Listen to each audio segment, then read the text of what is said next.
नागपूर जबलपूर राष्ट्रीय महामार्ग क्रमांक 44 वर देवला पारजवळील कट्टा गावाजवळ रविवारी दिनांक 12 एप्रिल रोजी दुपारच्या सुमारास भीषण अपघात झाला आहे।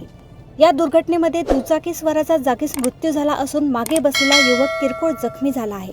प्राथमिक माहितीनुसार रामसिंग विश्वकर्मा हे आपले सहकारी ऋषी कुमरे यांच्यासह दुचाकीने सिवनीहून नागपूरकडे जात होते। दरम्यान देवला पारजवळील कट्टा शिवारात पोहोचताच मागून भरधाव येणाऱ्या अज्ञात वाहनाने त्यांच्या दुचाकीला जोरदार धडक दिली।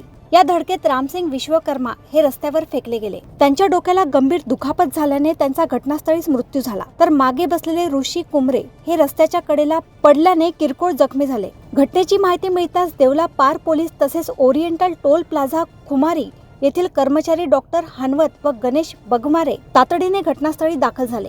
पोलिसांनी पंचनामा करून मृतदेह उत्तरीय तपासणीसाठी ग्रामीण रुग्णालय देवलापार येथे पाठविला।